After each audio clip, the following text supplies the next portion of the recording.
Very good morning, my dear students.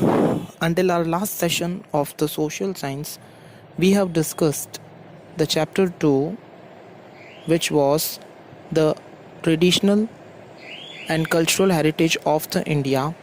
आज इस session के अंदर हम क्लैरिफाई करेंगे हमारा नेक्स्ट टॉपिक जो कि है भवाई. Script writers have said that Bhavai is emotion oriented drama. Script writers वो होते हैं जो किसी पर्टिकुलर ड्रामा की स्क्रिप्ट लिखते हैं. जैसे कि आप मैनी ए टाइम्स ये करते हो, किसी टॉपिक के ऊपर कुछ लाइंस लिखते हो या लेटर लिखते हो, कॉम्पोजिशन लिखते हो. वैसे स्क्रिप्ट राइटर्स भी अपने ड्रामा के लिए जो स्क्रिप्ट लिखते हैं वो उनका ये मानना है और ये बोलते हैं कि भवाई जो है वो एक इमोशन वाला ड्रामा है, इमोशन से जुड़ा हुआ है. It is special dramatic art that started 700 years ago by असाइत Thakkar. और ये एक ऐसा ड्रामेटिक आर्ट है जो 700 साल पहले शुरू हुआ था. जिन्होंने शुरू किया था उन पर्सन का नेम है Asait Thakar. This art which has been providing public education along with entertainment at the economical rate promoted during Solanki era. ये एक ऐसा आर्ट फॉर्म है जो कि पब्लिक को एजुकेशन प्रोवाइड करता है एंटरटेनमेंट के साथ में, और वो भी इकोनॉमिकल यानी बहुत ही सस्ते रेट पे, जो प्रमोट हुआ था.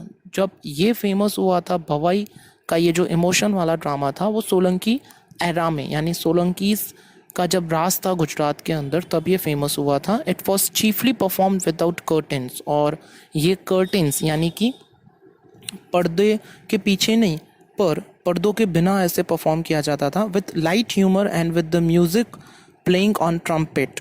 ये एक ऐसा लाइट ह्यूमरस था और म्यूज़िक थोड़ा बहुत बजता था ट्रम्पेट के ऊपर.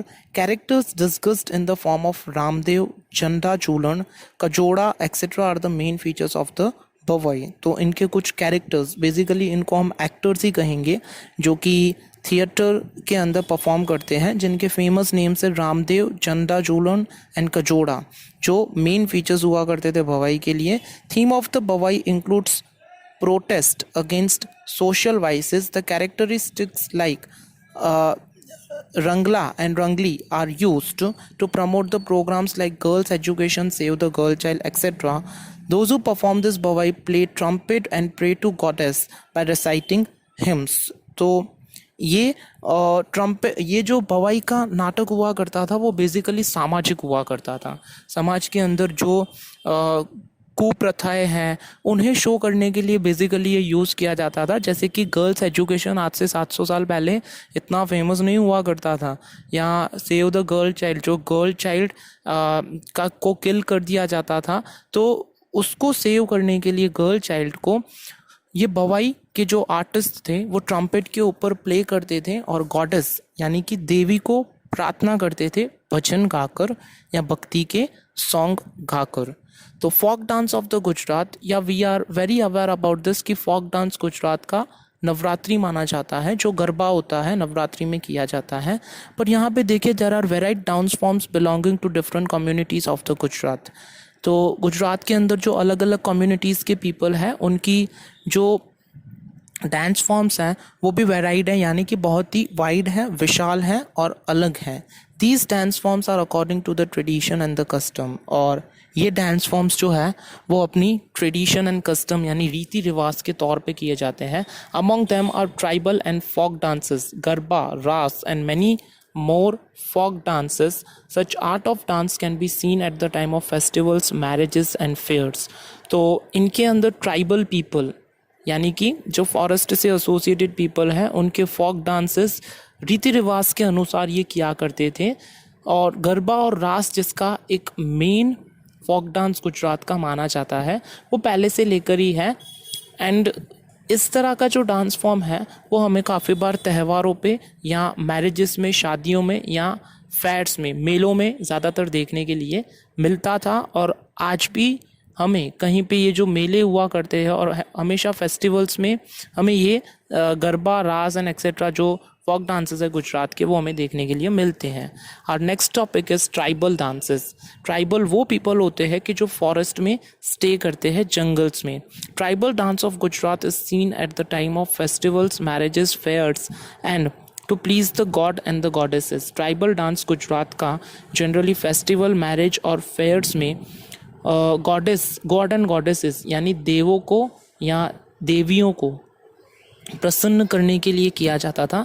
Most of the dances are performed by forming a circle along with various traditional musical instruments like drum, traditional manjira, thali, dholak with songs in regional languages. और इसके कुछ डांस फॉर्म्स ट्रेडिशनल म्यूज़िक पे यानी पुराने ज़माने का जो म्यूज़िक होता था, जो इंस्ट्रूमेंट्स यूज़ किए जाते थे लाइक ड्रम हुआ या मंजीरा, थाली, ढोलक, रीजनल लैंग्वेज में यानी कि प्रादेशिक भाषा में गाकर इन्हें सुनाया जाता था. In the dance form known as shadow, characters imitate different bird creatures like peacock, squirrel and sparrow. Dance like Malino Chalo and Thakryo Chalo are seen in Dang. तो डांग एक ऐसा जिला है गुजरात का जो बेसिकली एसोसिएटेड है ट्राइबल पीपल से. तो ये इस तरह के जो डांस फॉर्म्स हैं मालिनो चालो एंड ठाकरियो चालो, ये परफॉर्म किए जाते थे. तो इसके पहले की लाइन में ये बताया हुआ है कि कुछ कैरेक्टर्स अपने साथ में इस डांस को और अट्रैक्टिव बनाने के लिए बर्ड्स और एनिमल्स का यूज़ करते थे, जिनमें इंक्लूड होते थे peacock, squirrel and sparrow. whereas टिप्पणी dance of labours, it means Shramhari, performed by Beel and Koli communities.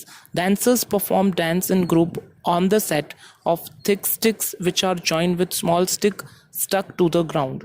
तो बील पीपल एक ऐसी कम्युनिटी के पीपल होते थे और आजकल भी होते हैं कोली कम्युनिटी के पीपल जो डांस करते थे सेट के ऊपर थिक स्टिक्स को यानी मोटी लकड़ियों को लेकर, जो साथ में ज्वाइन करके दूसरी छोटी छोटी लकड़ियों के साथ में, पतली लकड़ियों के साथ में ज्वाइन किया जाता था.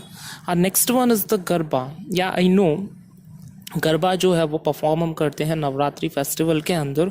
The word garba is derive from the गर्भदीप. Basically garba word जो है वो डिराइव हुआ है गर्भदीप में से. अब इसकी हम हिस्ट्री देखें कि गरबा जो है वो आज किया जाता है और पुराने समय में जैसे किया जाता था वो किस तरह से देखा जाता है. पुराने समय में गरबा की डेफिनेशन कुछ डिफरेंट थी, आज ये कुछ डिफरेंट बन गई है. earthen lamp is placed in a hold earthen pot. Dancers keep it on their head and move around in circle. Garbas are performed during Navratri festival. तो गरबा का अगर हम मीनिंग समझ के देखें तो गरबा मीन्स एक दिया होता है, एक अर्दन लैम्प होता है मिट्टी से बनाया हुआ, उसे रखा जाता है एक ऐसी छोटी सी अर्दन पॉट के अंदर, मटकी के अंदर, जिसके अंदर होल्स होते हैं. अब ऐसा बोला जाता है कि ये जो अर्दन लैम्प जलाकर उस मटकी के अंदर रखा जाता था और जो छोटे छोटे होल्स होते थे तो उसमें से जो लैम्प हमने लाइट किया था, जो लाइट निकल के आती है उसे ऐसा माना जाता है कि हम जब गरबा घूम रहे हैं तो हम ब्रह्मांड में घूम रहे हैं. ये इसकी डेफिनेशन थी पुराने समय के अंदर. इन हिंदू मंथ आसो सूद एकम टू आसो सूद नवमी और समवेयर अप टू दशम or on Sharad Purnima in all part of Gujarat, Gujarati people perform and sing Garba to worship and pray Adya Shakti, goddess of power, Mother Jagdamba. Generally, it is performed in the open ground, encircling to the mandvis kept in the center of the ground, along with the strokes of hands and beats of the drums. Generally, Hindu month के calendar में गरबा को आसो सूद एकम से यानी कि जो last month होता है उस एकम से लेकर शुरू किया जाता है, 9 दिन तक चलता है. 10वें दिन दशहरा होता है और एंटायर गुजरात के छोटे से छोटा या बड़े से बड़ा एरिया क्यों ना हो, गरबा परफॉर्म किया जाता है. काफ़ी बार ये दशम फिनिश होने के बाद में और 5 दिनों तक एक्सटेंड कर दिया जाता है up to the Sharad Purnima. तो ये area wise and region wise depend करता है. और गरबा जनरली परफॉर्म किया जाता है मदर गॉडेस अम्बा को प्रसन्न करने के लिए, उनकी खुशी हासिल करने के लिए. तो ये हमारा मकसद होता है गरबा करने का. तो Gujarati poetry known as garba and garbi are chiefly associated with Krishna bhakti. Gujarat की एक पोएट्री है गरबा एंड गरबी, तो उसे एसोसिएट करके यानी कृष्ण भक्ति से जोड़ के देखा जाता है. Gujarati poet Dayaram wrote poems in Gujarati which mates ladies sing the colorful and emotional garbi of Lord Krishna's love. तो गुजराती पोएट दयाराम ने अपनी एक कविता के अंदर ये बताया हुआ है कि जो गुजरात की लेडीज़ होती है जब गरबा परफॉर्म करती है तो ये देख के और कलरफुल ड्रेसेस पहन के तो ये देख के emotional garbi of lord Krishna's love, यानी कि लॉर्ड कृष्णा का की खुशी हासिल करने के लिए परफॉर्म करते हैं। तो गरबा एक बहुत ही अच्छा फोक डांस है गुजरात का, जो बेसिकली हर साल 9 दिनों के लिए और काफ़ी बार ये 15 डेज तक एक्सटेंड करके मनाया जाता है। तो आइए देखते हैं गरबा के साथ में जो दूसरा फोक डांस है, दैट इज़ द रास। तो उसका क्या महत्व है गुजरात के अंदर। Raas is a dance to be performed in circle along with singing. तो रास भी इसी की तरह है, गरबा की तरह वो परफॉर्म किया जाता है एक सर्कल के अंदर विथ सिंगिंग, यानी कि जो फोक डांसेस होते हैं जिसे गरबा कहा जाता है वो गाकर की जाती है। There is a story that lord Krishna had shown raas leela to devotee bhakt Narsinh Mehta. Raas is mostly performed in Gujarat during Navratri and Janmashtami festival. तो ये एक स्टोरी है पुराने समय की, जब लॉर्ड कृष्णा ने रास लीला की थी अपने भक्त को नरसिंह मेहता, जो कि मोस्टली इंस्पायर हुए थे लॉर्ड कृष्णा से। तो गुजरात के अंदर उन्होंने ये दिखाया हुआ था। और गुजरात के अंदर जनरली नवरात्रि के अंदर और जन्माष्टमी का जो फेस्टिवल होता है, यानी कि कृष्ण जन्माष्टमी जब होती है तब गरबा परफॉर्म किया जाता है। डांडिया रास is one of its type. और डांडिया रास मीन्स जो छोटी स्टिक्स होती है वो लेके रास करना भी एक अलग से परंपरा है। बट सम पीपल परफॉर्म रास by placing earthen pot on the head. तो कुछ लोग ऐसे होते हैं जो ट्रेडिशनल गरबा इस तरह से करते हैं, रास इस तरह से करते हैं, अपने सर के ऊपर अर्दन पॉट, यही ट्रेडिशनल गरबा की पैटर्न होती है, रख कर करते हैं। Due to increasing influence of Vaishnav sect, Gujarat के अंदर जब वैष्णव सेक्ट की इन्फ्लुएंस इंक्रीज होने लगी, रास हैज बिकम मोर पॉपुलर। रास ज़्यादा पॉपुलर हो गए गुजरात के अंदर। Women wear traditional dresses like embroidered chaniya choli and man wear embroidered kediya dhoti when they perform और प्ले द रास। तो वुमेन एम्ब्रॉयडरीड यानी कि मटेरियल्स, जरी और एक्सेट्रा से भरी हुई जो क्लोथ होता था, जैसे चनिया चोली कहा जाता है, वो वेयर करती है। और मैन जिनका एक ट्रेडिशनल ड्रेस है केड़िया एंड धोती, जब रास परफॉर्म करते हैं, गरबा परफॉर्म करते हैं, तो ये वेयर करके करते हैं। तो आइए देखिए अदर डांसेस ऑफ गुजरात, यानी कि गुजरात के दूसरे कौन से डांसेस फेमस हैं। तो इट इज़ द गोफ gunthan dance. It is performed on dream beats and tal and lay of the music, tying rope with mandap, pillar tree and holding the other end in the head। तो गुजरात के अंदर काफ़ी बार ये dance को drum beats के ऊपर ताल और लय का कॉम्बिनेशन मिलाकर रोप को टाई कर दिया जाता है एक ट्री के साथ में या मंडप के साथ में, या उसका जो अलग सिरा होता है, यानी कि एक एंड होता है, वो एक हाथ में हम पकड़ते हैं। They perform dance in group holding the rope. तो जब ये डांस को परफॉर्म करते हैं तो अपने हाथ में एक रोप को हाथ में रख के सभी ग्रुप के जितने मेंबर्स होते हैं वो डांस को परफॉर्म करते हैं। They perform dance in group holding the rope in one hand and dandiya in the other. और इस डांस को ग्रुप में यानी सबके साथ में मिलजुल के परफॉर्म किया जाता है, एक हाथ में डांडिया लेकर और दूसरे हाथ में ये रोप पकड़ के। And they make creeper like formation, उनकी फॉर्मेशन क्रिपर के जैसी होती है, going one inside and other coming outside. तो एक अंदर जाता है रोप को पकड़ के तो एक बाहर आता है। This is repeatedly done forming a circle, ये कंटिन्यूसली किया जाता है एक सर्कल बना के। This way they make and open the gunthan plate.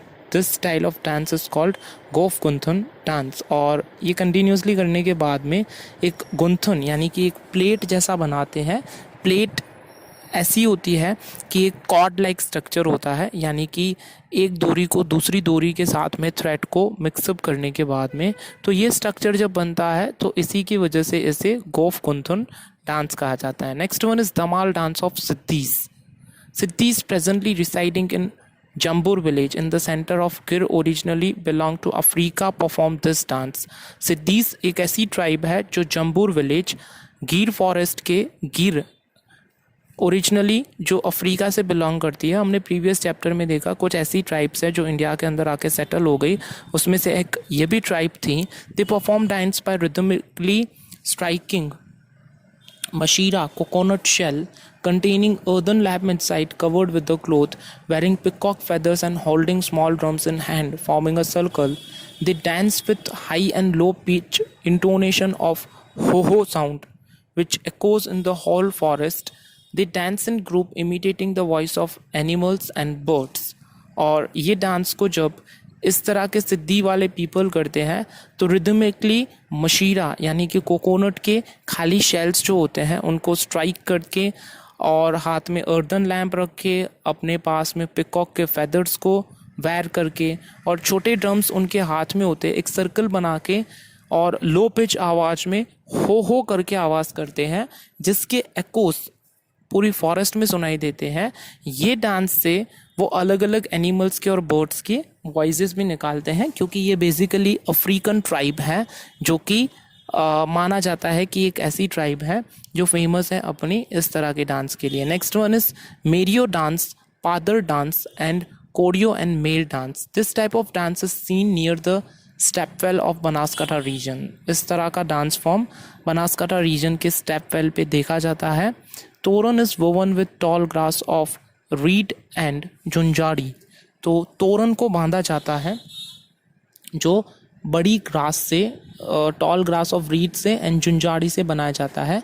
This dance is performed on drum beats and sword tricks. इस डांस फॉर्म को ड्रम बीट्स पे और स्वॉट की ट्रिक्स पे यानी कि तलवार की धार पे और तलवार से खेल के इसे किया जाता है। This type of dance is called Merio dance. इस टाइप के डांस को मेरियो डांस कहा जाता है।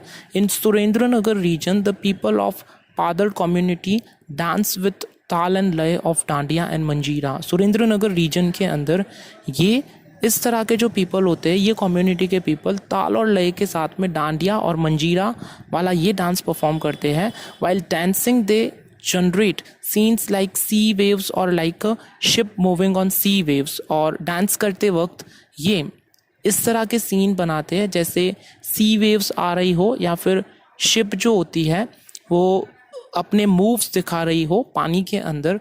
कोलीज of Saurashtra perform Koli dance. Saurashtra के जो कोली कम्युनिटी के पीपल होते हैं वो कोली डांस करते हैं।